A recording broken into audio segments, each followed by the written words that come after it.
Hi, I'm Jen Millea and I'm at the University of Canberra. Today I've got Professor Nick Klomp, the Deputy Vice-Chancellor of Education, here with me to talk about leadership and management in the tertiary education sector. Welcome, Nick. Great to have you. Thanks, Jen. I've got a couple of questions to ask you today that I hope you can answer and enlighten the people who are viewing today. The first one is really to ask you to make the distinction between management and leadership, because often those terms are used interchangeably. I know, and I've read so many different definitions on them, and they're all quite correct. But for me, it's kind of simple. Management is the process of delivering the product, so a high quality product. In our case, it's often services, but sometimes educational products besides. Now, what are the processes that are involved in doing that? You have to get the right staff, you have to deliver on a budget, you have to do all the planning. Planning's interesting. Yes, I think planning is part of management. People often think that planning belongs to the leaders, but I think leadership is about setting the scene and making sure you have the processes in place so your managers can manage. So that's the trick. So the leader sets the vision. The leader doesn't do the day-to-day planning. In fact, that's micromanaging in my opinion. The leader sets the vision.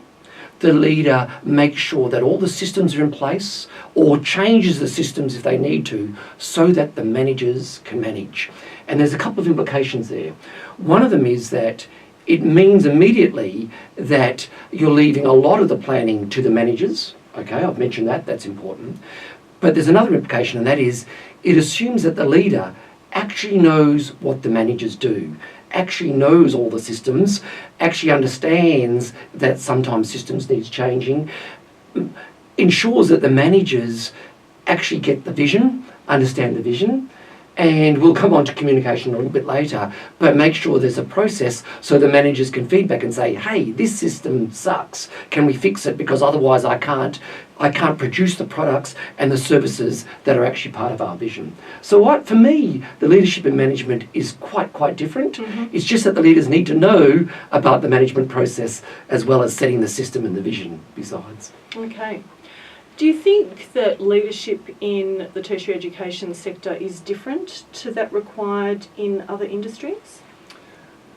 Yeah, yes and no, I think, Jen. I think the answer is leadership should be the same in principle, no matter what industry or organisation you're into. I think our definitions, or my definition of leadership, of setting those systems in place and having that vision and articulating and communicating that vision, I think that stands in any organisation. I think the difference, though, is that higher education is a different type of industry. So at least in theory, so long as the leader absolutely knows the mission of the organisation, then leadership is the same. It's just that in many industries and organisations, a big part of the mission is to make money. And in higher education, at least in the public sector, higher education in Australia, our mission is not about making money. Our mission at the University of Canberra is to deliver high quality, transformative educational opportunities for everybody, regardless of their background and age and stage. Our mission is to make sure we deliver research and creative practice that is really transformative, really delivers early and makes a difference in the real world. And of course, it's to make sure that we have access to education and the new knowledge created by research to everybody, regardless of background, and making sure that we're addressing disadvantage. Now, those things are great. I love them, and I'm proud of those being part of the University of Canberra. But they're very different missions to other organisations. So in theory, the leadership is the same. You're delivering on the mission, you're creating the vision, you're communicating that to everybody, and you're making sure you have the systems in place so your managers can manage and deliver all of that. But in practice, it is often quite a different mission. So I think leadership is the same, but you wouldn't necessarily transplant some leaders in other organisations into higher education or vice versa. So what you're kind of saying there is there could be a difference in values. Yes. Right. Yes, I probably could have said that in 5 seconds. Yeah. So what would you say the expectations of academic staff as leaders? Yeah. And as managers, really. I mean, I think it holds true the same. So even an early career academic should be showing leadership in the discipline. And how you can do that is to share that with your students and say, this is what I'm teaching you. These are the things that I believe. My vision is, I think the discipline is going in this direction. And I want to share that with the students. And then as you progress in your career, you have more and more influence on your discipline through research or through perhaps your accrediting organisations or other groups in your discipline. And then, of course, as you progress, you have a real influence on the course structure, what you're teaching and how you're producing graduates. But along the way, so that's all leadership. But along the way, you still have to manage the delivery of that process. You have to time manage, budget manage, you have to deal with all the students, you're dealing with all that personnel, you're delivering the product. So you've still got to be a great manager, as well as beginning to show more and more of the leadership in your discipline. And then eventually we'll handpick these people and say, right, you're head of discipline, you're head of unit, perhaps you're head of the faculty, and because you're showing that sort of leadership and can allow the delivery in a much more efficient way and allow all those other people to deliver on our mission as a university. So I think it starts at day one when you join the University of Canberra. One of the challenges, I think, in higher education is the need for academic staff to work together as a team. So, as an academic leader, how would you develop your teaching team? It depends a little bit. It depends on how much power you have. If you're starting right from scratch and you help select your team, then my best advice would be make sure you get a good spread of talent, ability and background. Honestly, people say the very best thing to do as a leader is to surround yourself with good people. And that's really, really important. But don't surround yourself with the same people. Don't surround yourself with mini-me's, because what you'll get is mini-me's, or perhaps a big me. And then you'll be limited in your innovation, in your opportunity to change, in your brand new ideas. So surprisingly for a lot of people, when I think about committees and when I think about new people, part of the selection is, will these people disagree with me? And it seems weird. You'd think you'd want an easy life. You'd think it would be a whole lot easier to get a committee and everyone goes, yes, Nick, that's great. But then you don't need the committee. Then you don't need to surround yourself with good people. You just need to, make a decision one morning and just go ahead and do it. That's not leadership. And no matter how smart an individual is, let's pretend that you're twice as smart as a leader. You're twice as smart as everyone else in the room. You're still not 10 times as smart as a 10-person committee. So committees are really important, groups are really important, developing teams is really important, but you've got to put your ego aside and be prepared to surround yourself with people that will disagree with you. And part of that, Jen, I know this wasn't the question, but it is important. You've got to create an environment where people feel safe to disagree with you. I personally do that by making the workplace fun. So we'll chat and laugh a lot, and so it's much more likely people say, oh, by the way, I'm not sure whether I agree with you on this or that. It's okay to disagree because I've made it fun. But there are other ways. It doesn't have to be the Nick way of creating that safe environment. There's ways of going through committees or agendas to come up with new ideas.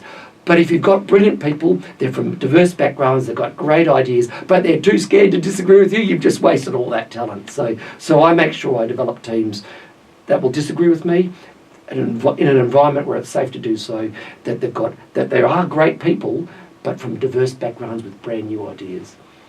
From what you're saying, to be a good leader really sounds like you need quite a high level of maturity and self-awareness. Because I can see that some people would find that level of disagreement or debate or discussion quite challenging. So do you see that as really important in a leader? It takes a while to accept this bit, but a great leader puts his or her ego aside. And I used to hear that all the time and wonder, what does that really mean? And now looking back, I know exactly what it means. It's because as you're going through the steps of your career, being right, being the best, being able to show that you've published this and created that and you're teaching this area was important. You had to have the authority to be taken seriously often. But along the way, especially when you're developing teams, and especially when you're thinking about succession plans, you need to be able to make sure that everyone else has the opportunity, that you're developing teams, that simply isn't about you. And so I actually see some people in leadership positions that frankly are poor leaders because they haven't learned to put their ego aside. It's all about them. They love to take the centre stage, a bit like this. They love to take the centre stage, and it needs to be their way or the highway. You can get away with that for a while, but you just don't know what you're missing when you're doing that, because you're not getting that feedback. You're not getting the genuine benefit of the team. You're not getting all that the team can offer. That's a real waste of resources. So don't do that. You've got to be cool enough and relaxed enough to know what you know, but invite all those best ideas as well. And then occasionally say, you know what, thanks for that feedback, we're going to do it this way. But it can't always be about your ego. Good leaders put that aside. Very important point, I think. So just taking that a little bit further, what do you think are the key challenges that academic leaders are going to face over the next 5 years? In higher education? Academic leaders. Yeah. Oh my God. No, honestly, I've just seen it. I've seen the University of Canberra change dramatically in 3 years. And I think we've got heaps to go. And that's just in this university. And that's only if nothing on the outside changes. But internationally, higher education is changing incredibly. Nationally, we're still wondering about federal politics and how that's going to change. And then technology is leaning and breathing over our shoulders in amazing ways, which is exciting and gives all sorts of opportunities, but it also sets a precedence for what our students will expect because they're aware of the technology or perhaps have seen it by other providers or seen it in their school life as well, if they're school leavers coming into university.